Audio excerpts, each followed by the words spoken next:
Welcome back to another Mind the Mic podcast. I'm your host Shubs, here with a uniquely special guest coming all the way from the Pacific Northwest, the mascot of the Seattle Seawolves, I believe the team's is called. His name is Rucky the Seawolf. How are you, Rucky? Good. Oh, that's good. Good, Rucky. So, uh, are you really enjoying your job as a mascot? Yeah. And I guess we don't have to talk about the team that you support, or everybody knows that, right? That's at the Seawolves. Let's go, baby. Rucky, were you born in the Pacific Northwest? Yeah. Oh, that's it, Rucky. And does it bring so much joy to you watching the Seawolves carve every team up in the MLR? Let's go. All right, one last question, Rucky. I got one last question. Can you hear me? Thumbs up or thumbs down if the Seawolves are going to win the chip again this year? Thumbs up, baby. That's it. Let's go, baby. Hey, shout out to Rucky. Rucky, we might get you back at the end here, but I'm going to talk to your friend underneath the suit, the great Nic Greer. So, yeah, let's go, brother. Much love, Rucky. Hey, that's back in the building. Rucky's left us for now, but we got the man under the suit, Nic Greer. What's goody, brother? How are you? I'm good, bro. How you doing, man? Yeah, doing all good, my brother. Can't complain. For the people that don't know who you are, which I'm sure there wouldn't be many because you're very famous, would you fill us in on who you are, where you come from, and all that kind of stuff, where you grew up even? My name's Nic Greer. Grew up here in the Pacific Northwest, and just outside of Seattle, Washington, in the U.S. And yeah, man, I am the man behind Rucky the Seawolf. Yeah, Rucky the Seawolf. Mascot for the Seattle Seawolves. Two-time MLR champions, right there. Yeah, you got a ring too, bro. Let's go. Yeah, the ring. You get the rings too, baby. I like that. All the time, man. Yeah, all the time. They give. Oh, true. They give the mascots the rings too. That's cool, man. Yeah. Let's go. So, obviously, since you have those two rings, have you been the mascot since the beginning? Yeah, I've been day one. So this is what started in 2018. That was our first year. So 17. I mean, I've been so I grew up here. Went to high school here. Spent my whole life in this area. Where I'm at now. Just outside. Yeah, just outside. A little small suburb, and went to high school there. One of my that's where I got into rugby. My older brother, he's 2 years older than me. He got into rugby, and I was like, he was a football guy. He was in high school. He was 6'4", 225, big, tall guy. I was a small 6 foot, 150, small. Yeah. And we're in polar opposites. And he was playing football, and I was more of a basketball kid at that time. Oh, okay. A basketball. Who like Supersonics? Was your team back in the day? Or? Man, no, man. I'm a Laker fan, diehard. Laker man, diehard Laker man. Eh? Yeah. My first memory of basketball was Magic Johnson, throwing the no looks, and then that went into Kobe, and then I'm Kobe and me, we were same age, so he graduated in 97. I graduated in 97. So it was just coming into him. I'm like, love this guy. This guy's the man. And up until his tragic death, man, I'm like, I mean, that guy was the man, dude. I mean, hands down. Can I say he's the GOAT? No. He's your GOAT. He's your GOAT, though. Very much so. Yeah. He in my era, yes. He's the GOAT of my era, yes. Yeah, I'm not a LeBron fan. As much hate literally. But he still got you a bubble chip. Still got you a bubble ring, brother. Oh, very much so. Yeah, very much. So. Yeah, I don't mind LeBron. I'm a Kobe fan now. But it's just like how people say Jordan's the GOAT. And, Kobe. Yeah. People weren't. Yeah. I'm a Kobe fan. So Kobe fan. Growing up basketball. saw my brother playing this sport called rugby, and I'm like, Yeah, okay. So I watched. It can't be too big there at the like growing up or anything. Was rugby huge or so? Not really. It's different now. Now Okay. they have club teams. Now they have club teams where it's you have a specific area will have like one team and they'll all get together. Like we have like Liberty Rugby, and we have all these other different rugby squads that go out and they're. But back when I was in high school, it was at each high school. Like it was like football. It was like our high school had one. The next high school had one. The next high school had one. It was like how basketball teams play each other. High school teams play each other. High school. Yeah. That's which is weird because then it went away from that, and now it's not like that anymore. So it's now it's like I said, now it's just club teams, and you have to go find a club to go play with. But back then it was like, hey, it was right at your school. You play right. You go practice right after school. Everything was your whole team was right at school, which is weird because the transition how it went from that to how it is now. It's weird, but yeah, man. What club teams do they have? Like juniors, brother, or is it just seniors? No, they have. I mean, they have the club teams. They have different age ranges in the same club. Yeah. So I'll have small kids and then all the way up. But do they do age or do they do weight? Age. Okay. I'm pretty sure they do age. But yeah, so me growing up doing that, I saw him playing rugby. I'm like, oh man, what is this sport? Yeah. And he's 2 years older than me, so I think he started playing in 94, 95. What position was he? Big guy? No, believe it or not, he was a wing.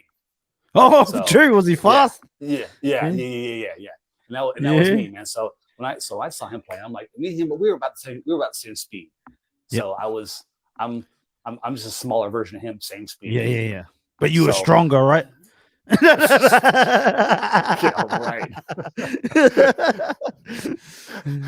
But so watching him play, it was like, man, this sport's awesome. Like no pads. It's like no pads, just like football. Hits. I'm like, I want to get into this.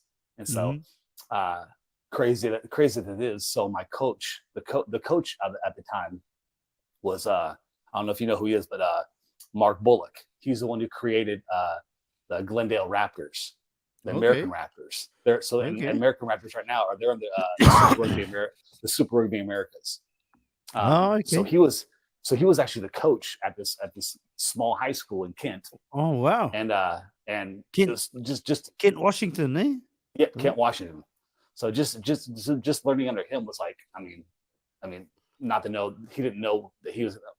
I think ours the last class that he taught before he went over to Colorado to start that squad. I think he started it in like 98 or something like that, 98, 99. But yeah, so I played for 2 years. I was injured the second year, but I played for 2 years. I played in 96, 97. Yeah. 97 96 was a learning curve because me and my brother, it's weird. So me and my brother, told you, we both played wing. Yeah. Both same speed. We had to play against. He was varsity. I was junior varsity. We had to play against each other. So he's opposite of me. He's 6'6". John Olomu running at you. He's 6'4", 225. I'm 6', 150. Yeah. John Olomu running over you. Remember John Olomu? Oh yeah, just stiff arm, roll me over. Yeah. head to the try zone, dude. So it was a kind of a rude awakening. Hey man, okay, there's some big boys that can play this game. So that was like my introduction to rugby was playing up against him. So playing against your brother. Yeah, and then I played that for a full year and fell in love with the sport, man. We even had we did a program. Mark Bullock, he introduced a program to us where we would take in students from out of country. I think we was it Trident High School in New Zealand. Yeah. We got some boys. Yeah, Trident in Whakatane. Oh yeah. Wow. So we housed. They came over. We played them. I mean, they steamrolled us, but we housed those guys. Yeah. And they they grow up playing the sport, so that you get a little. Yeah, it's a little different. It's I guess it'll be like an American bringing over some like American kids playing against like Brazilian soccer players. You know what I mean? They grow up like this. So some little Neymars coming through. Yeah, they come over straight houses. So it was that was like an eye-opening experience where you're like, okay, we thought we were good. We're like, we got steamrolled, dude. Like, but I mean, it was a great experience. We got to house them, learn about everything they do and their culture and all that kind of stuff, and just to watch them practice was like at that level was like, okay, watching practice, like, wow, okay, this is the stuff they do different than us. Were they Maori boys? Those boys all. Some of them were some were. Because I'm a Maori brother. I'm a Maori myself. So, some weren't. They were. Let's say they were. I mean, some of them you look at, you're like, okay, these boys, them poly boys, dude. And you get some white, and then you get some white boys. You're like, okay, man, but they still, it's like they're still. It don't matter, man. Because it doesn't matter. We got some white boys over here from New Zealand, man, and them boys. They can put it down, baby. 100%. 100%. But yeah, that was an eye-opening experience where they were just watching them practice. I mean, just watching was like, oh, dude, like watching how smooth it is. It's like I say, it's like watching the All Blacks versus like an MLR team. No, MLR. No offense. Compared. It's just the smoothness of the passes and the rugby IQ, and like I said, just growing up with it, So that was a very eye-opening thing for us, and like it's just it opened up my eyes of the sport, and I loved it. And then I didn't play in 97. I was hurt, and I think they got fourth. They came fourth in the nation in 97. In the nation. So how many teams in this? If you say in the nation, how many teams are we talking about here? In the nation. I'm not sure. I'm not sure how many teams were there at the time. I mean, shit, dude. I'm 45 years old, man. How does it work? Is it like, but how's it ranked, brother? Is it like, so you don't play everyone, right? Is it sort of like how the college system works? Some of it, or the national? No, it's so you basically go. So all the teams that are in that state play. Yeah. They have like a state tournament. It's almost like a bracket style, like college basketball. It's almost like a bracket style tournament, and then the top state, or top couple whatever teams from that state go and they play, and then each state, every state who has a team can qualify or whatever not. Yeah. And then we go somewhere in the nation. Play it off. I want to say it was Minnesota. We went and played Minnesota. Ooh, Minnesota, some cold ass place. Yeah, we went and played them there, and we ended up getting all the teams. I don't remember how many teams showed up, but. We ended up being fourth in the nation that in 97, which was cool for us. Did you end up going for the trip? Yeah. And just being there for moral support, man. I mean, oh yeah, were you mascotting then? No, not yet. Not bad. That would have been cool though, brother. Like your little high school to get number 4 in the whole nation. Oh yeah. Cool. Yeah, definitely. Yeah, I mean, definitely. I say definitely a great experience, and definitely it opened my eyes to rugby and I mean, I wish we now had the layout in America, or even the possibilities that we have now with all the collegiate rugby and all that kind of stuff. I mean, I'm not saying I was great, but I would love that. To have a try, go try. I mean, I was fast. I mean, almost every time I touched the ball, I scored because I was. Let's go, baby. All I did when I went to the gym was work on my legs, man. It was legs. I wanted speed because I didn't want nobody to catch me, and that's all it was speed. And so that's all I really worked on. I worked on my handles and worked on speed, and it was a great experience. Just learning under Bullock and his other coaches that he had. And is Bullock, is he American? Yeah. He's a Bullock. And then Mark Bullock. Yeah, he's like sort of a pioneer of the game over there. Sounds like. Very much so. Yeah. I want to say he's the one that started it over where we were at in Kent. Yeah. I want to say he started a club. Like you say, he left us, and I think 97 was the last team he coached. Then he went over to Colorado, and that's when he started at that time it was the Glendale Raptors. And then Glendale Raptors. brought I've heard of that name because they were I think they were in the first and second year of the Major League Rugby. Yeah. And then they quit. Then they quit the MLR and then went to the Super Rugby Americas. Who's all in that Super Rugby Americas? I want to say there's Central American teams and South American teams. I think we're the like only, Argentina. I think the Raptors only North American team. Oh, really? So there's no Canadian team at all. I'm not sure if there's a Canadian team, and I don't think there's a Canadian team or not. But I think we're the farthest north team they have.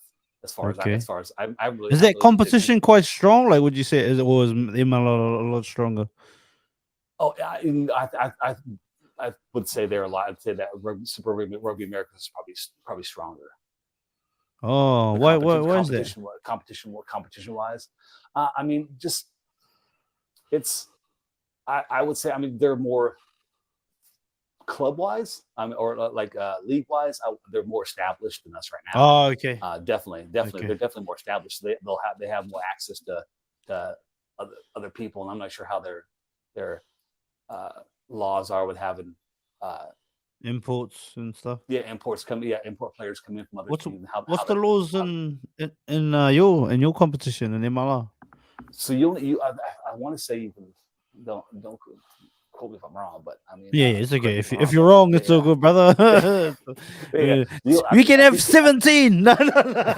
I think you only can suit so many import players in a game at a time. Okay. But you're not sure of the number. You know, of course, you can go out and get a whole bunch of Australians or a bunch of All Blacks or whatever not, and come out and play, and then start them and have you can't do that. So it's I think you only can start so many, and so many can be on the field at the same time. I'm not sure the number. Okay. Okay. But yeah, going back to, I wish we had the opportunities now that back then that we have now, because I mean with MLR and with the whole like anthem rugby they have right now.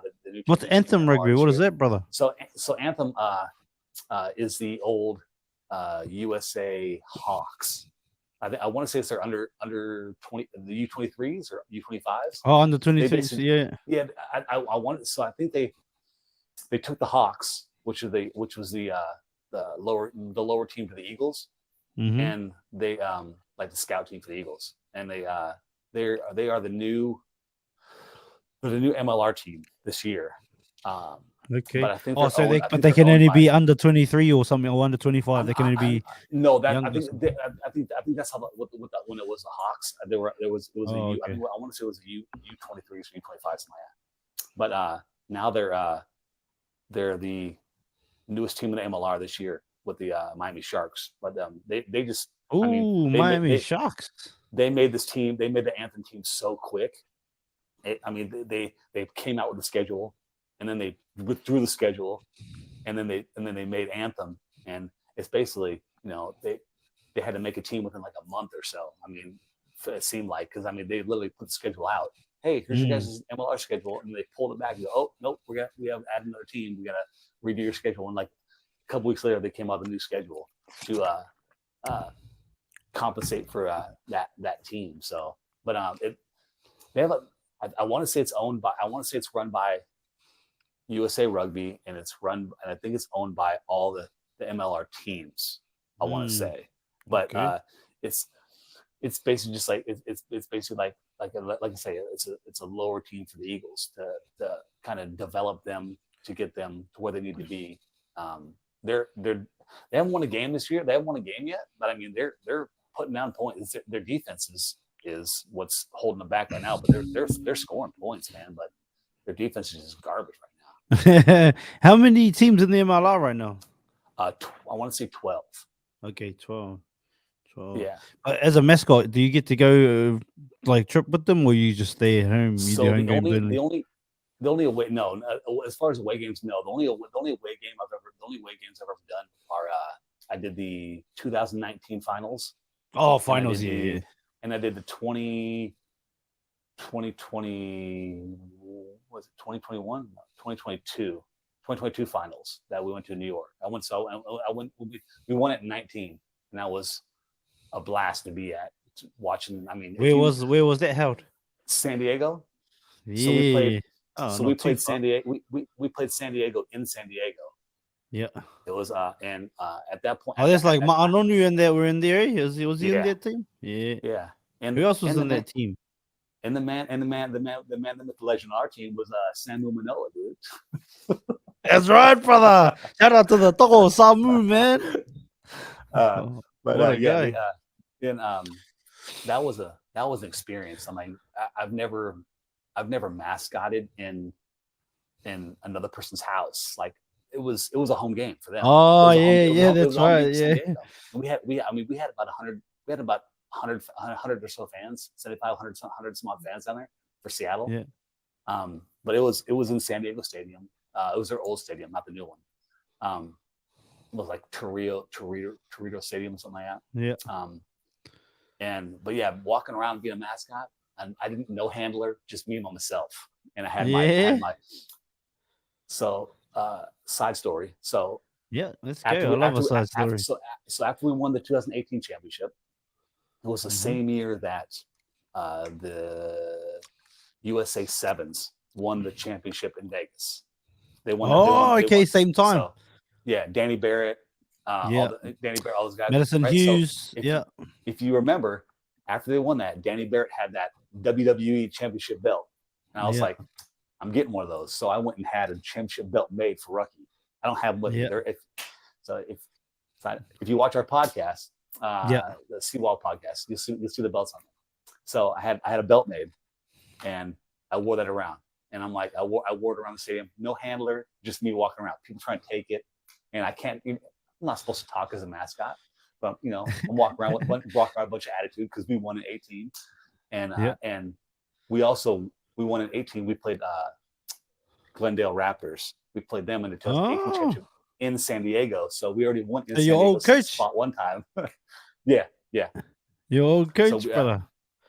We beat Glendale in San Diego Stadium in 2018.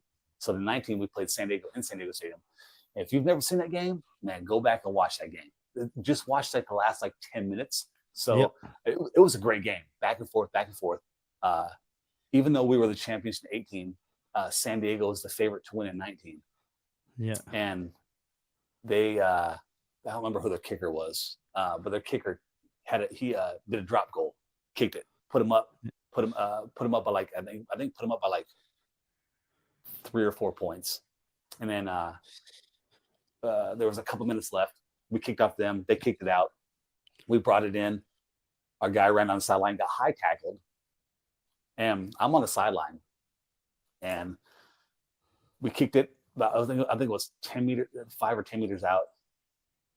We did a line out, got the ball in, did a maul, and the maul started forming, and it started going. And then you see all the backs. You see all our backs come in, and they're pushing behind the maul.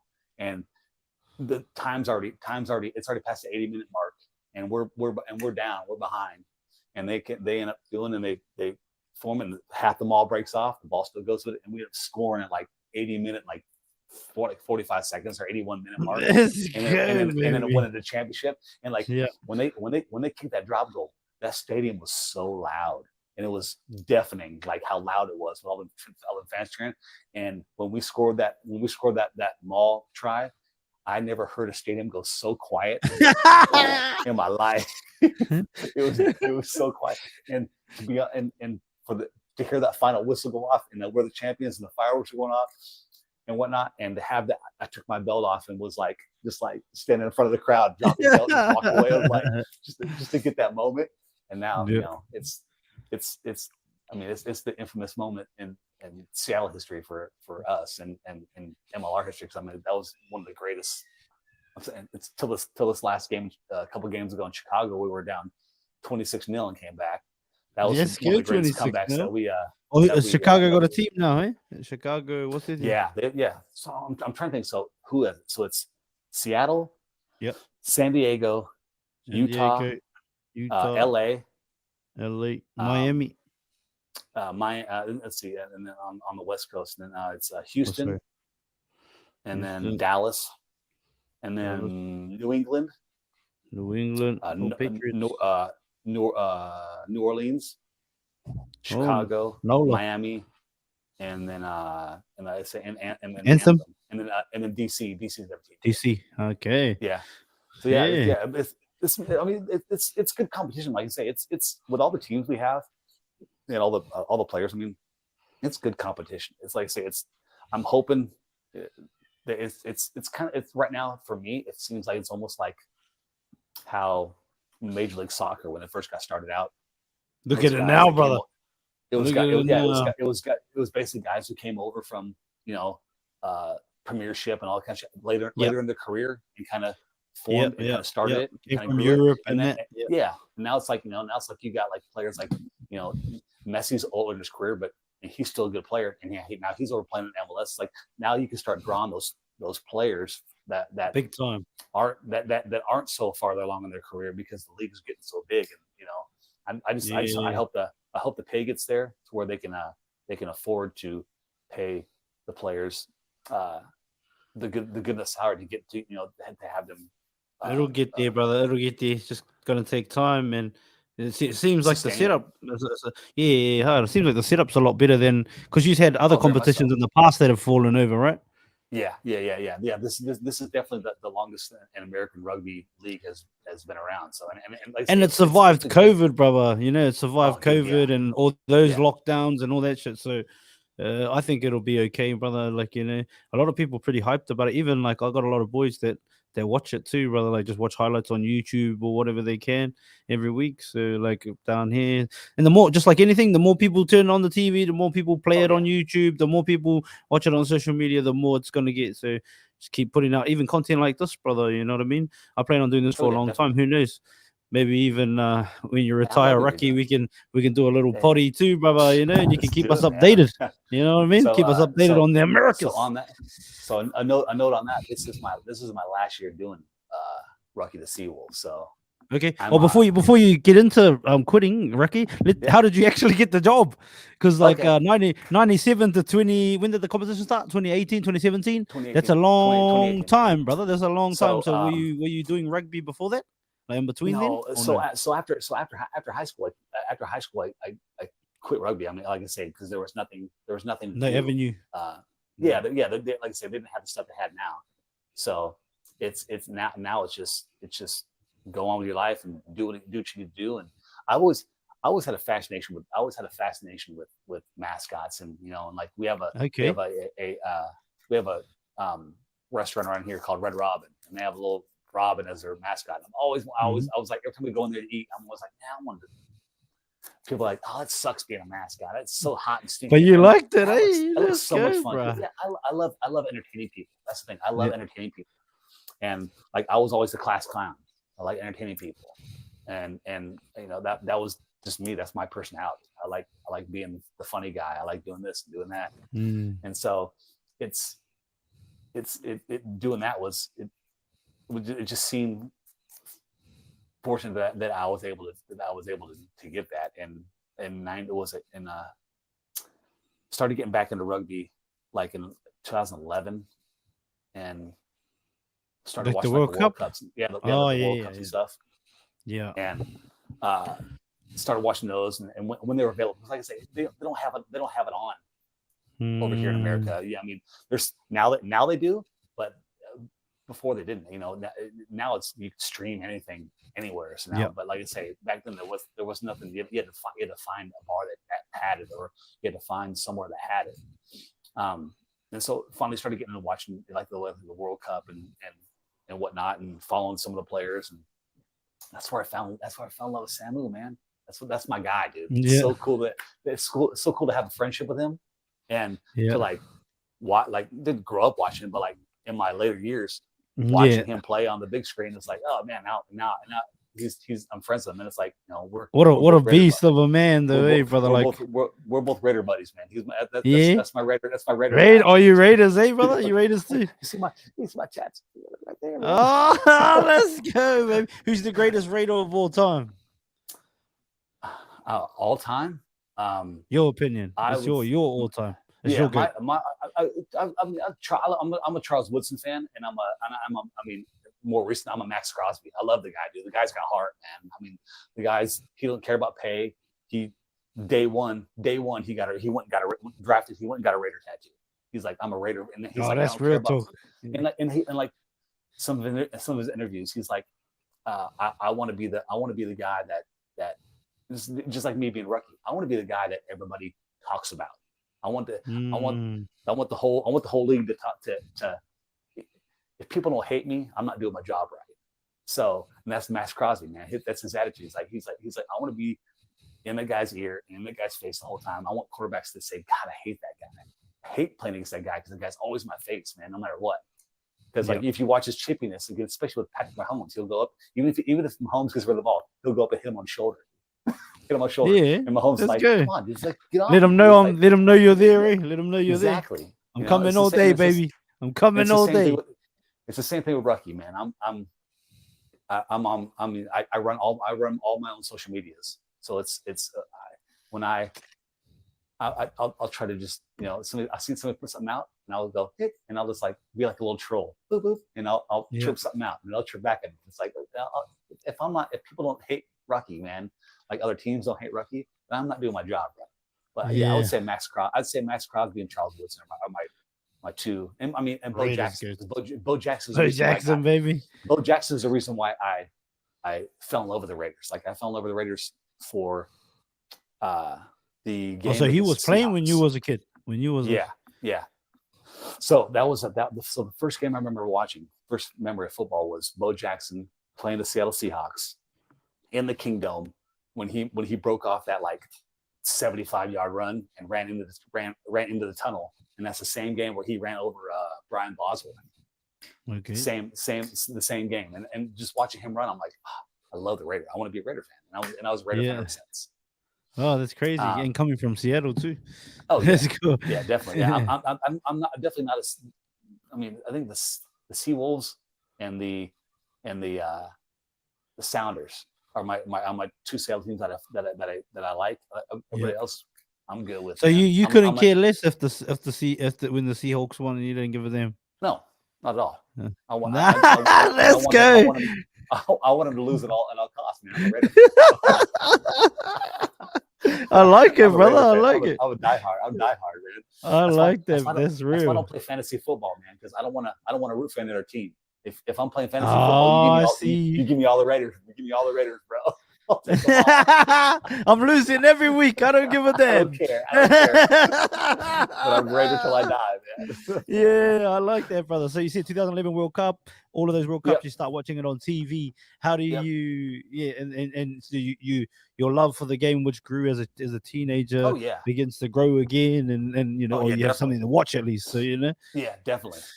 And then figuring out where to watch stuff at, and where I can go watch rugby at, and then like I say, a lot of people over here don't know the sport, so it's kind of hard to have any mates that like rugby. I mean, now it's like I say, now it's different because it's all over. But back then there was not a lot of people watch rugby, so it's like I go watch the sports, and then I go do, and then I don't have nobody to talk with it.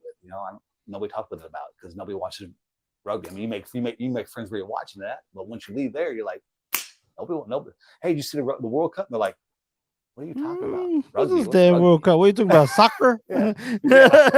Exactly. So, and then, so in 2017, I saw a Facebook posting for the Seattle Seawolves. I'm like, I heard news that they're getting a rugby team. I'm like, oh, sweet. I saw a post that says, hey, we're looking for front office people. And I was like, I just commented back, hey, you guys have a mascot.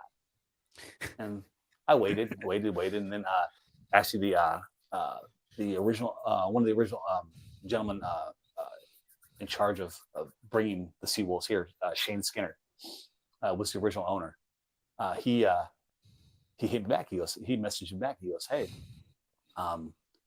we don't have one right now, but let me get back to you later. And this was in like September, October. And I'm like, okay, whatever. Okay, cool. He'll get back to me. Then October came, November came, December came, and I'm like, he'll never get back to me. Whatever, it is what it is, man. Yeah. January. It is what it is. I shot my shot. It is what it is. Yeah, and then I looked for one, and then I shot it, and I didn't get anything. I didn't get a hit back. And finally in January, I got a hit back, and he's like, "Hey, you still interested in the mascot gig?" And I go, "Yeah." And he's like, and I'm like, he's like, "Okay, well, be here, and we'll do this." And so my first interaction with the team was, I hadn't met anybody yet. Hadn't met anybody from. Hadn't met anybody. Not even Shane. I just met him. My first interaction with the team was we went to a polar plunge I think it was in January. Yeah. One of the beaches up here, super cold up here, and the water's super cold, and everybody gets down in their shorts and they run into the cold water and jump in, and we all did this as a team, and I did it with the players. I was just nobody knew who I was. I just ran in, and then I started talking to some of the players. Say, hey, I'm the mascot and all this kind of stuff, and at that point there was no outfit for Rucky.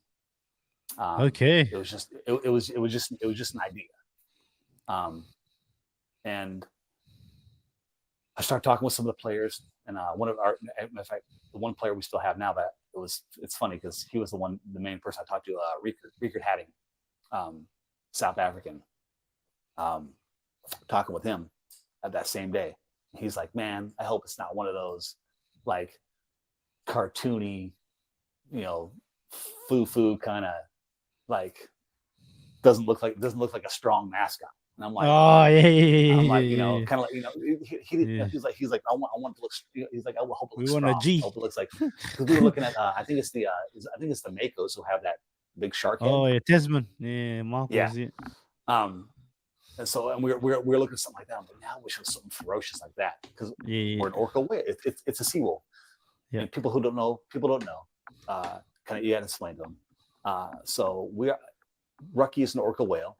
They're called the Seawolves because they are like wolves hunting packs on the land, and they hunt in packs or pods in the water. So they're kind of the wolves of the sea. Hence the name Seawolf, right?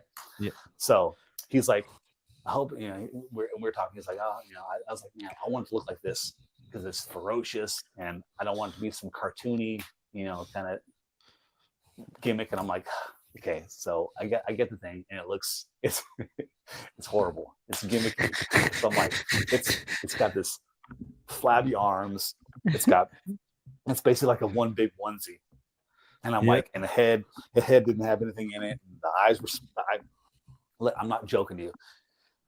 If you've ever seen a mascot head, like a professional one now, it has like a helmet inside, a chin strap to keep it on your head. It's had nothing inside at first, and it had eye holes about $half size, and they were a little bit wide, and you couldn't see where you were going. Like, you had to look down, and so you look at the mascot. His head's always pointed down because I have to see where I'm going.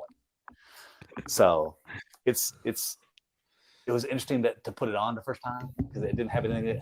I didn't have anything to strap to my head. It just kind of sat there, and it was flappy, and I didn't have any shorts on. That was the first thing I asked for. It's like, bro, can I get some shorts? Because I had a jersey but no shorts. I think mascots without shorts look weird. I'm like, I need some shorts, bro. I'm a rugby player. Give me some shorts. Yeah, I'm a rugby player, bro. So I had some shorts, and then that's the one cool thing about being the first one is I got to make. Be a part of that creative process, or what like Rucky's personality. Well, you actually was that more you that created Rucky? A lot of it. Nobody had. They didn't. All I had to do was Shane. All I had to do was okay it with him. He said, "Do whatever you want, just okay it with me first." I said, "Okay, cool." Wow, so cool. I made the eye holes bigger. I mean, the eye holes now are like this big now. I mean, versus this, they're like this now. So I can see out of them. I cut them. Yeah. I can see out of the mouth. That's how I look down. Is I can see out of the mouth, so I can look down and see where I'm going, so I can keep my head straight. All this stuff I okay with Shane. I'm like, hey, can I do this? Anything that external that you can see, like the eyes being bigger. I okay with Shane. And Shane's like, dude, you have creative abundance. You can do whatever you want. You have the creative license to do whatever you want. He's like, just make sure it looks good. Like, okay, cool. And so I did that, and I'm the kind of person growing up watching wrestling. I like a good storyline, right? So I mean, that's we all do, brother. Yeah, I think that's what appeals to everything, like branding and everything. It's all stories, brother. So in 2018, I had that flabby skin suit, and then in 2019, I started going in. I want to say I had that. I want to say I had the flabby arm suit as well, but going into I think after 2000, going into 2020 year. I think that's going into the 2020 year is when I changed the suit up. I want to say, but I switched it from that suit, and I didn't want to transition from one season to the next, like going out of one season with the flabby arms and looking like that Rucky into the new transition Rucky of having like a muscle suit. I went and bought a foam muscle suit and kind of like a little cosplay suit. I went and bought that. So I'm like, I want Rucky to be. This is how I envisioned Rucky to be, was be buff. Yeah, rugby player. Like, So that's why I envisioned it to be. So I made a storyline. So my old boss owned a gym, and he had a bunch of $high like rogue equipment at his house. And I'm like, can I come over to your house, have you film me, like doing bench press, doing chin ups, doing squats, and then he also had a sled. I'm out. His neighbors were out watching, didn't know what the hell was going on, but I'm out with my mascot, big old chain around my neck, pushing the sled up and down the street while he's filming me. Yeah. And I put this montage together and made like a little video of like, oh, this is Rucky in the off season working out, and then I come in to the next season, all buff. So that way people don't go, that way people don't go, who the hell is this? That's not Rucky. No, so they know. Yeah, you built that story. So and then got into doing that, and now it's like this year is the first year without. So I had fins the whole time. Okay. To where I didn't have any fingers, so it's hard to communicate. And not being able to talk yet, I like the fins, but I wish I never had them in the first place, because it's so hard to communicate with people. You can't say hold on. It's like you having mittens on and trying to say hold on. Nobody understands because you have all your fingers are covered. So you can't talk to nobody. So this is the first year where I've actually had I started using the gloves, and now he has fingers, and now I can go do. It's weird for some people. They're like, oh, I'm so used to the fins, but it's like it's so much easier for me to communicate and to just to do everything in life. Sign balls or sign autographs or do whatever. Yeah. It's hard. It's so much easier now. It's like having hands. So like I say, it's all the creative stuff and doing that. I mean, even changing from fins to hands was a storyline I built, and I went and put an injury update on my profile, injury update, and it said injury report on the side. Had a picture of Rucky. I had people from other teams calling me on the other side of the country, calling me, hey man, are you okay? Like personally, are you okay? I'm like, yeah, I'm fine, dude. They're like, oh, I saw the Rucky injury. I'm like, no, I'm fine. Yes, Nic, I am fine. I was like, and then even people on my team were like, people on the PR team called me, like, hey, let us know next time. I'm like, okay, no problem, dude. Sorry, I'm used to being able to do what I want, and and we have new people, and I'm like respectful. Okay, cool, no problem. And I ran it through them. They're like, I love it. That's perfect. And I came back and said, okay, injury update. Okay, Rucky had hand surgery. Now Rucky has hands now. So it's like, but it's building that storyline, getting people talking, because everybody was talking about it, and that's all I'm trying to do is get people talking about our team, get people talking about our league, getting people. Yes, it, brother. 100. It's all about, like I say, it's all about branding and trying to get the word out from the team. And I'm always hustling. I'm always trying to hustle like that, man. It's I mean, I love it, brother. Whatever I do with this team, it's always about hustling. Like I say, I just love the sport. And I want everybody to watch it, dude. I mean, I talk with it even at my normal job, man, I talk with it about everybody at work. What is your normal job? What does Rucky do for a normal job? So, I had the same job for 18 years. I'm a garbage man.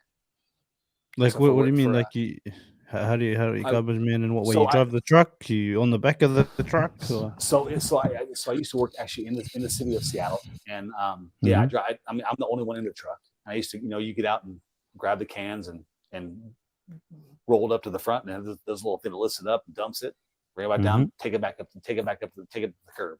Now I'm in a truck where it's all automated now, so it's like a joystick, and you basically the little claw comes out, grabs it, dumps it, puts it back down, and the claw comes back in. You go to the next one. But I'm in the truck all by myself. So I've been doing. What time you start? You got to work today or? No. My boy's on spring break, so he's. Okay. I've had this whole week off. So, but normally we start at 6:30, and it's 6:30 to whenever you get done. Sometimes it's early, sometimes it's later. I do compost and yard waste, so my season goes like this. Sometimes it's heavy, sometimes it's not. So it all depends on the weather or whatnot. So, but I love doing it. I love doing it. I've been doing it for 18 years, and I love the guys I work with now, man. And it's fun. But I mean, I'm leaving that. Like I said, leaving this. I'm leaving that too in a couple months. Hold up. So you're leaving the garbage thing everything. as well? I'm leaving everything. So, yeah. Okay. Man. Okay. Can we talk about that at all? Or? Yeah. So this is my last year doing Rucky.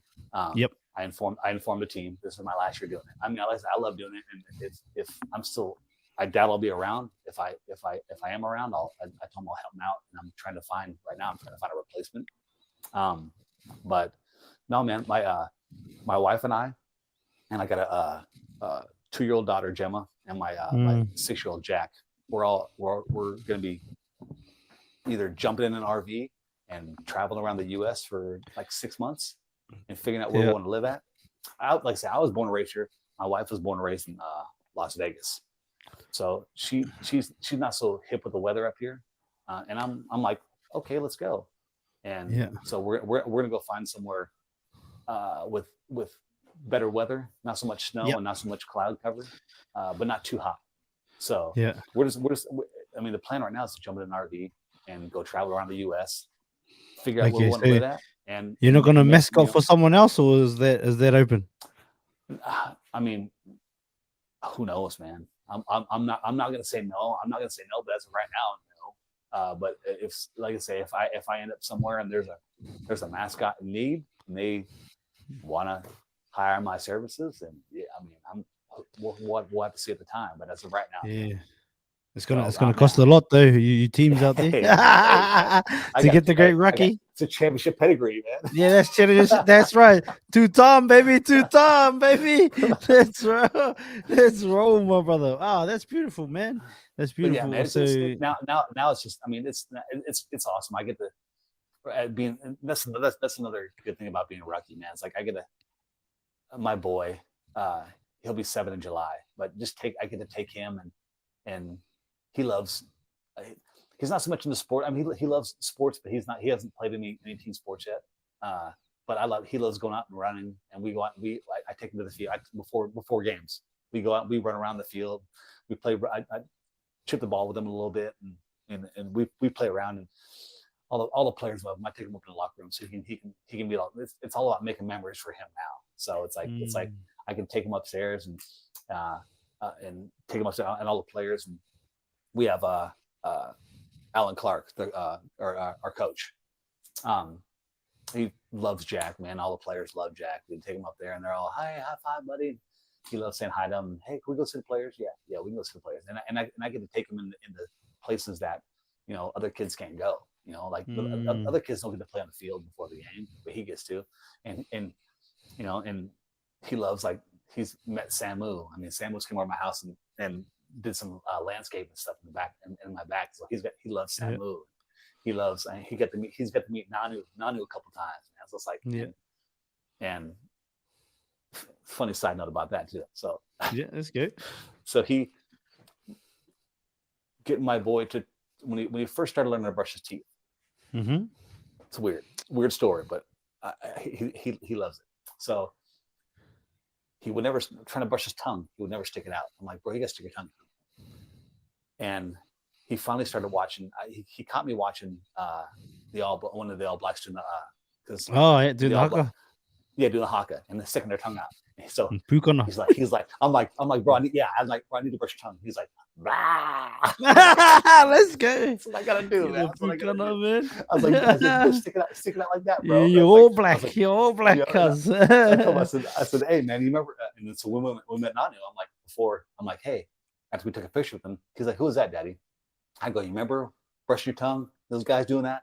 I said, he's like, yeah. I go, that's one of the guys. He goes, oh, he's one of the greatest to ever do it, brother. Yeah, so I'm like, I told Nanu, whether he remembers or not, I'm like, man, you taught my boy how to brush his tongue, dude. Like, he watched you doing that. So. But yeah, he said to meet him a couple times. So I'd say it's just making memories for him and whatnot, and trying to get him whether he plays the game or not, or whether he loves it or not. It's up to him. I'm not going to pressure him to play it, but I hope he does. I hope he gets in some kind of team sport. But it's just to watch him run around and play with the ball and do all that kind of stuff. And my little daughter absolutely, every time she sees a Rucky head, she's like, Rucky. She runs over and gives it a big hug. So she's not scared of it. She loves me being a mascot. And now it's all about just making memories for them. And that's what me leaving is all about, is going on this road trip. It's just making memories for them and growing up and having stuff that, I never had growing up. Was like, we never took a lot of, like, we took road trips to one spot and then came home. One spot came home, but it's like going around and doing that kind of stuff. We never did that. So that getting in an RV and doing that kind of stuff was never my family's thing. So, but now we want to do that. My wife and I love to travel. So that's one of our things to go do. So. Talking about storytelling, brother, that would be a good thing to tell the story. You didn't even have to show the kids, just in general, just the journey, brother, of yourself. Nic Greer, the next, tell that story, brother. People will be keen, man, on your journey. That'll be cool to see. I look forward to watching it, brother. It's gonna be it's gonna be a blast, man. I don't know what the future holds, man. But like I say, I've had a job ever since I was 19 years old, man. So this is my 4th or 5th job I've had since I was 19, and I say I've been at this one for 18 years now. So it's like it's come when my wife first suggested going on the road. That was my first realization. Was like, money wise, what are we gonna do? I've never had a job. I don't know what to do. It's scary. Yeah. Stuck inside that system, brother. Now I've come to the realization. It's like, you know what, dude? You only live once. Everything's gonna work out. Everything works out for a reason.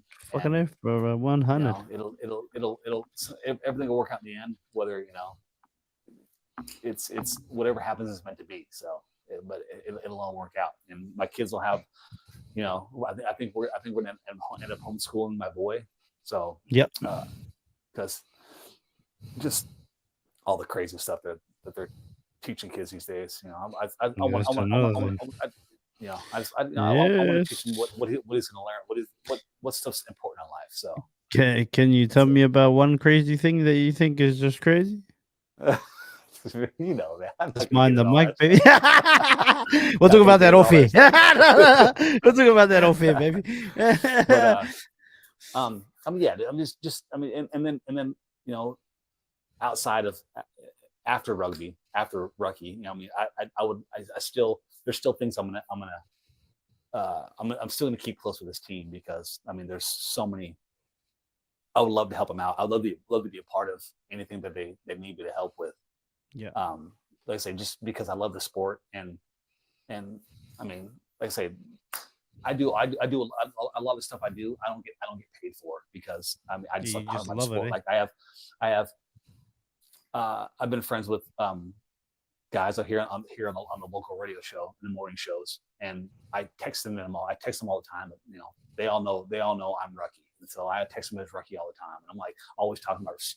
And so now I got them talking about rugby, and I brought a couple of their family members out to a game that say, "Hey, man, you've never seen the sport? Come out and watch the sport." Because I get 2 free tickets every as Rucky. I get 2 free tickets to every game, and then for the last 3 years, I've given them to people who have never seen the game. Like the Seawolves will make a post, and they'll be like, Yeah, and the Seawolves will make a post and they'll say, "Oh, I didn't know we had a rugby team," and I'll slide in and we go, "Hey, you want to go? I got 2 tickets." And they'll go, "Okay, yeah, I'll try it out." And then they come watch it. And now I've transitioned a bunch of Kraken fans, Seattle Kraken hockey fans over to rugby. I mean, they're still Kraken fans, but now they're Seawolves fans as well. They're like, Yeah, I love let's the sport. go, baby. It's like, and a lot of people are like, a lot of people like I look at my work. They're like, "Oh, well, they don't hit as hard as football players. Don't get that running." I'm like, bro, you've never seen rugby. Come on, go and play. Well, go and play. Then go run it. Go run that Samu and tell me they don't hit as hard. Hey, that's my go. Samu is my go-to I go. Anybody who says they don't hit hard, I immediately go on YouTube and I go Samu Manoa highlights. And I go, this guy's 6'6", 275. And you tell me you're not. And you watch this guy's next snap, bro. You tell me you hit hard. Come on, man. I'm like, just because they're not getting like running starts like the cornerback is coming to hit a wide receiver. Just because they're not getting that running start. I said, don't mean they're not hitting hard. I said, go listen to anybody who's gone. They're like, no, you hear that thud. It's like you hear the meat slap. That's right, brother. Like, you hear that thud. Right. It's like, yeah, man. You don't think they hit hard, but bro, they hit hard, man. It's a different kind of hard, dude.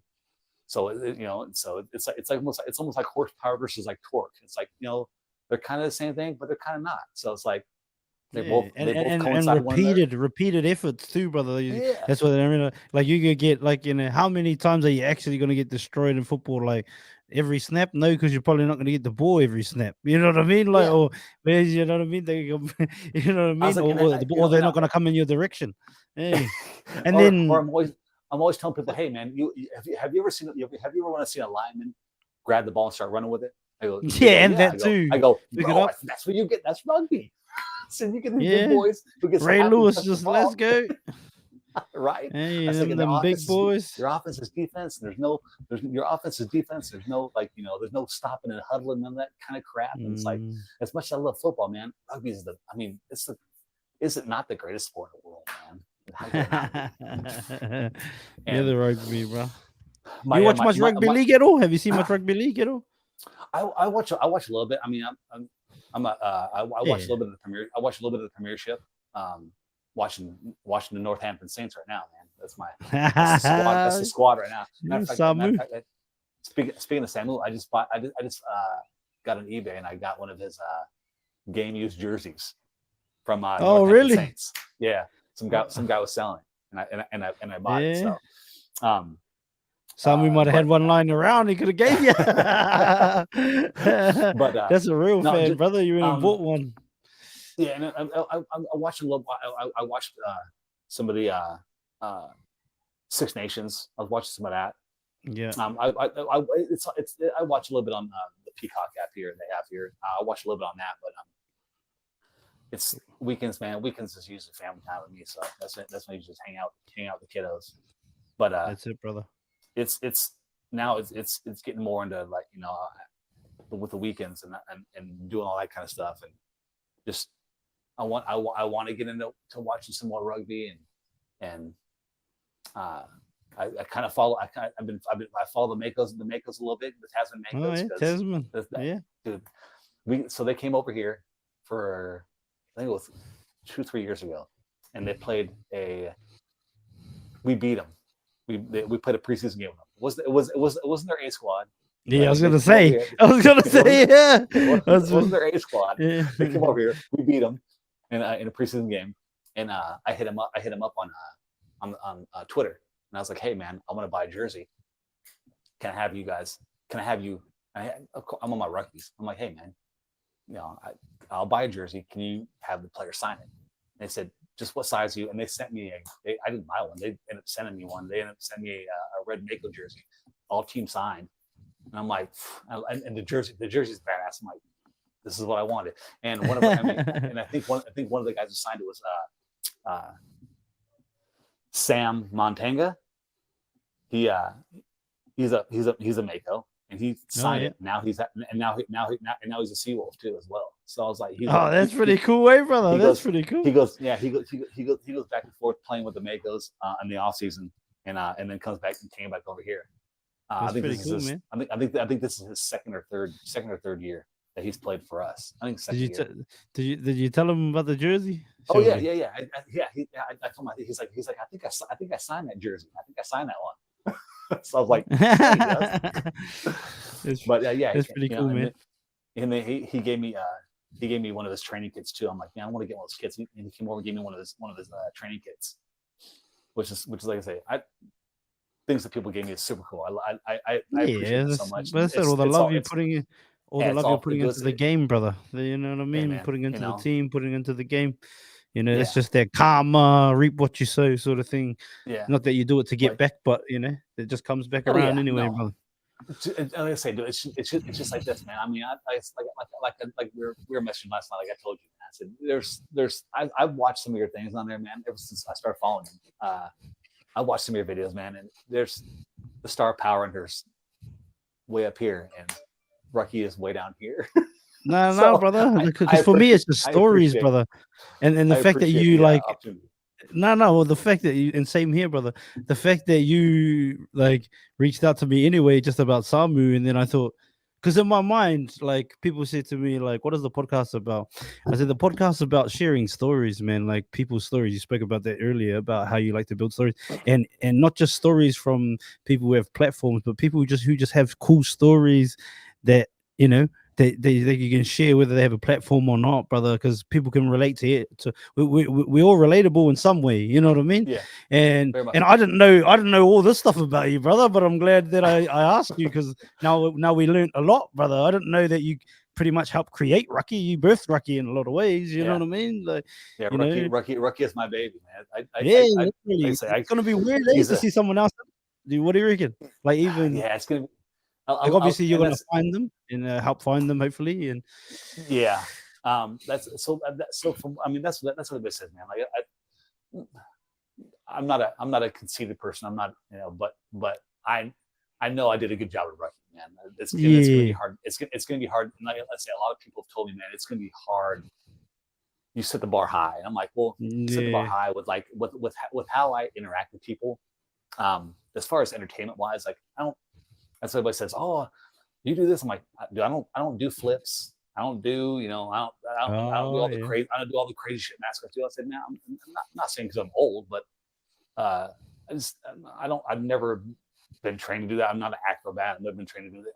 I said maybe the next one, brother, can elevate. You know, it's like the All Black jersey. They say, oh yeah, you're just a caretaker of the jersey. You got to leave it better than how you found it or how you were given the jersey. So hopefully that's the standard that you've set with Rucky. Hopefully the next one's coming along, brother, can do the same and elevate it. And but again, there would be nothing without the foundation, brother. Yeah, it's, and it's just it's to the point where, like I say, it's my interaction with people and the way my personality comes off. It's a mixture between Ric Flair and Conor McGregor. Those are my two. I mean, especially with the champ belts, I mean, I got the it's got the Conor McGregor walk. It's got that, who is that guy? That's my those are those are kind of about how the personality is. It's like how Rucky is. It's like a clean mixture between those two guys. I like it, brother. And just entertaining the fans and high fiving and because one guy was like, man, what do you do? What do you do as an athlete if you don't do flips? And I'm like, man, I basically walk around, high five the crowd, take pictures with kids, entertain the kids. If there's a little bunch of little kids, I'll sit there and dance with them, or I'll do whatever they want me to do. Just entertain them the way, like I'm not saying like a clown would, man. You entertain the kids, man. Play along with them, do what they want to do. I'm basically as much as the adults like the high fives. It's all about the kids, man, and the next generation coming up, and to have them have a good experience with rugby. Maybe they'll be like, hey, man, I remember having a good time at rugby. I'm gonna go try that. I remember Rucky, man. I remember that. I'm gonna go do that and play with the Seawolves one day because I like Rucky or something. Just something stupid. If I can help some other kid get into playing rugby, man. I mean, get into the sport, or even even if they don't play it, just like it and want to watch it. Yeah, want to watch it. That's all, man. All I'm trying that to helps do, too, brother. Is just grow the sport. All I'm trying to do is grow the sport, man. That's all I want to do is share the sport and help grow the sport. That's all I want to do. Oh, beautiful, brother. Before we get out of here, I've got a couple of little quick questions, if that's okay with you. Yeah. If you could only have one meal for the rest of your life, what do you choose? Oh man, I would say I'd probably say pizza. Pizza? What do you have? What kind of pizza? Oh man, that's you gotta choose, brother. You gotta choose. You gotta choose a specific pizza. Man, ham and pineapple. yeah, baby. I like that too. I like ham and I like pineapple. I like Hawaiian, brother. Let's go. Oh yeah. I like it, bro. Have you ever had it with a bit of with some like nice garlic sauce on it too? Oof, no, I have not. Give it a try, brother. Don't knock it till you try it, brother. Give it a try. Definitely Here we go, like ham and pineapple pizza for my man Rucky and Nic Greer. If you could have a superpower, which one do you choose and why? Ooh, man, let's go with. Oh man, I'll probably go with. I'll probably go flying. I mean, you can get anywhere. Yeah, I'd say flying because I mean, I wouldn't have to deal with traffic anymore, man. I could fly anywhere I want to, and I mean, hey, forget the RV, honey. Grab onto me. I ain't got, I gotta go to Delta, and I gotta be at Delta, the Delta flight, and like, no, I'm gone, dude. God, I'm flying. Delta, I lost my bags a couple of times too. Delta. Yeah, I like it, brother. I like it. It's dope. Who's your top 5 athletes of all time? You spoke about many different sports. So top 5 athletes of all time. Top 5 athletes. I would say, for me, even being rugby, I think the only one I'd put up there would be rugby wise. I mean, of course, my guy Samu. I put him at 5. Yeah, Samu. Nanu, I love watching Nanu. Nanu, his rugby IQ is just, I mean, off the charts. Off the charts. Kobe Bryant. Yeah. Kobe. He'd probably be my number 1. I say. Number 1. He's probably my number 1. And then 2 more. I'd say probably Bo Jackson because he got me into football. Yeah. And then last, I would probably say, that's a good one. I would probably say, probably Matt Johnson. Oh yeah, that's good. So, yeah, I like it, bro. All the guys I talked about, those are all my other ones I grew up with, man. So it's just like they got me into liking sports, man. Yeah. If the Seawolves could sign one player from the whole world, who they signing? Who would you be signing? If you got the checkbook, it's open. You can sign whoever you want. Ooh, man, let's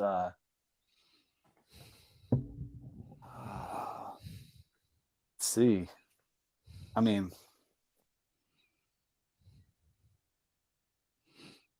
anybody I want. I mean, honestly, man. I mean, it people wouldn't expect it, but you know what? I'd want to bring the other Krill brother over from South Africa because his boy, Jesse Krill. His brother Danny plays for the Seawolves now. I'd like to see them play together, man. Yeah, Jesse Krill. Let's go. I like it. Yeah. I like it, brother. I wouldn't. I mean, it's World Cup winner 2-time. Yeah. I mean, and I mean, it's but dodgy on the last one. The last one was a bit dodgy. Yeah, very much so. Very much. Yeah, so. I mean, the hate is still real. I'm telling you, man. No, as much as I mean, that's as much as an All Blacks fan I am, because that's my dream scenario. I want to see the All Blacks play in a home match in New Zealand. That's right. That's like my wife's like, okay. If my wife's like, where do you want to go? On vacation, I want to go do the that. Whole world. That's like not in the States, not anywhere else in New Zealand. You want to watch Eden So Park the closest I'm getting, I've never seen him play. Period. I've never watched international. I've never seen an international match. Period. So this summer is my first international match in San Diego, and it's the All Blacks versus Fiji. Versus Fiji. Yeah. That's and that's gonna be my first. That's gonna be my first international match I've ever went and seen. And that's that's crazy. Yeah, and only reason I'm going is because it's the All Blacks. I'm like, man, I want to see them. I want to see them, and I might not get the chance to go to New Zealand and see them. So this might be the closest You'll get to see them, brother. Yeah. When this episode blows up, as this podcast blows up, I'll make it happen, brother. I'll do what I can to make it happen, bro. I would love to go. I would. That's my. I just grew up watching them do the haka. Just seeing that and that. It's like, it's like, so I always watch. I'm always watching, always posting about it, and that's like my dream thing would be to see them do that and watch them play a home match in New Zealand. Would be like the most winningest team of any team in any sport. I don't know if you know that. Yeah, the highest winning percentage of all. Most decorated team in any sport. Yeah, most decorated team. That's right, brother. Let's go. Even though we lost bloody 1 point a few months ago. I want to talk about that. I was the only one in the bar rooting for the All Blacks, man. Oh, really? I got house, man.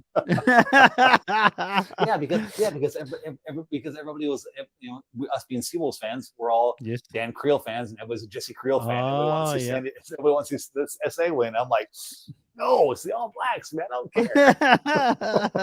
Much love to the bird, but it's All Blacks, baby. Yeah. And we have a bunch of South Africans on our team too, as well. So between Rickard Haddock and JP Smith and Dan, so it's like a bunch more. And it's like we got a bunch. So it's like everybody was a South African fan. I'm like, oh, it's all about the All Blacks, man. It's all about the All Blacks, dude. Yeah, that's it, my brother. Last question, brother. 10 years from now, where is Nic Greer? Where are you? Well, what's going on? Give us a little insight, and let's visualize Nic Greer in 10 years' time. 55, 54 years old. Hopefully in the best mental state of my life, hopefully in the best physical state of my life, physically, mentally, and spiritually. I don't know where I don't know where 10 years is going to take me. I just, the only thing I do is hope I'm the best dad I can be. That's all. That's all I really know is that's all I really want to be is the best dad for my kids. And that's all that's all I really hope for. But I mean, I hope to still be watching rugby. Hope to still be watching MLR. Yeah, I believe you will be. Come on, let's go. And I'm hoping this year that we go out with a I need a third ring. Pinky's getting a little lonely over here. Yeah, they get a third ring. I'm hoping to go out I like it, brother. And if I could just and to plug a couple things. Yeah, go ahead. If you one of the so just like you guys, me and my boys Matt and Levon, we run a podcast called the Seawolf Podcast. We talk about mainly the Seawolves. But we talk about a lot of just MLR stuff. We just started. We started back in the last year, but now we just got a new studio and upgraded our mics and everything like that. So new audio equipment, new lighting equipment, all kind of stuff. So we're just starting to get up and running now. But check us out. Seawolf Podcast. Yeah, can you send it? Can you send it to me, brother, just so I can put it all in the description? Yeah, definitely. Will. And then continue. And then last thing for me, one thing that hits home for me and hits deep for me is with Dan Creel and his wife Candace run a nonprofit called Happy Bundles, and they basically help kids with cancer. So it's one charity I like to help out and help everybody else goes and checks out and helps out, donates whatever they can. One of my neighbors, good friend of mine, is his little one is dealing with that right now. They were fortunate enough to get help with from Happy Bundles and dealing with all the stuff they're dealing with now. So kind of hit close to home with them and yeah, literally close to home. Nick, yeah, my butt at street. So I always like to help them out. I mean, like I say, even after rugby, that's one of the things I talk about with staying close and being that is helping them out and doing anything I can for them. I'll always be there for them because they've been so nice to me and help me out and always want to have me go do stuff for them as Rucky, and I'm one to not get paid anything to go help them. So it doesn't bother me to go help with a cause like that. So if you guys brother. could help out, check that out. Any of the Yeah. socials, Happy go help bundles. out. Just send it all in, and I'll put it all in the description of the Definitely. episode, brother, for sure. Other than that, man, we're good. Another thing, I just thought of one more question. If there was one tip you could give to any upcoming mascots, what would you say?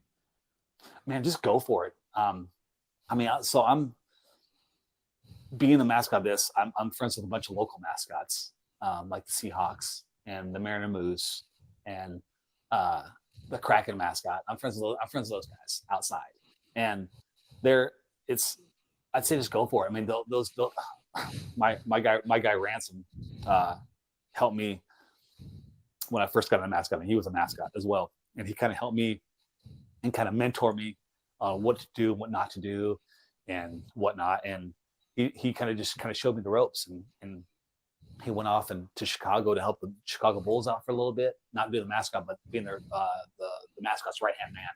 But I can call him up anytime I wanted to ask him advice or what to do or what to this.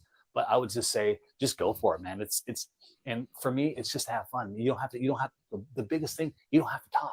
That's the biggest thing. All you gotta do is just animated, man. If you like being, if you're not a good, social person, like once I put this head on, like, yes, I'm animated and I'm friendly and I talk to anybody, but I'm also kind of reserved sometimes. Like I don't in certain situations, I don't like to be the star of everything. I don't have to be out front. I kind of set myself back in reserve. But once I put Rucky on, man, all bets are off, dude. I can go out and a lot of people know my face. A lot of people know that. Kids don't, but a lot of the adults know. Yes, they know who I am, and they know I'm Rucky. But once I put that suit on, man, it's all about just entertaining people. That's all it's about. It's like being a wrestler, man. Once you get in the gimmick, you go out and you entertain the crowd. That's all, and that's all I'm in for, just entertaining the crowd. So if I had one piece of advice, whether you want to be a mascot or not, I would just say just go for it, man. Find there's always places that are looking for mascots. Colleges or sports teams or whatnot, they're always looking for mascots that I've seen. I know, especially colleges, because it's usually a person going to college and they re-up them every however long they're in college. They're always looking for mascots. If you're in the States, but I'd honestly just go for it, dude. If you really want to do it, it's so much fun. I mean, some people get paid a lot more. Not me, but some of those mascots make good money, man. I mean, you can make good money. You do a lot of stuff, and you work a lot of hours, but like me, I don't get paid a lot, but I do it for the love of this. I do it for the love of the sport. For me, I mean, like I say, I don't get paid for running any of my socials. All my socials, that's your why. All the Rucky socials, they're all created by me. They're all run by me. All those numbers and all the people that follow the page, that's all branded and all made by me, and my hard work of putting my feelers out there and getting into people and talking to people and all that stuff. That's all run by me. I don't get paid for it. I just do it for the love of the sport and to get people talking about the sport and get people the eyes on the sport. That's all I try to do it for. So yeah, solid, brother. I love that. Man, I just say go for it. Yeah, I just say go for it, man. If you're really into it, just go for it, dude. There you go, fam. Go for it. Jump in the deep water. That's it, my man. Hey, brother, time is the most valuable commodity we have as human beings. So thank you for sharing your time with me, my brother, and anybody that listens to this for years and years to come.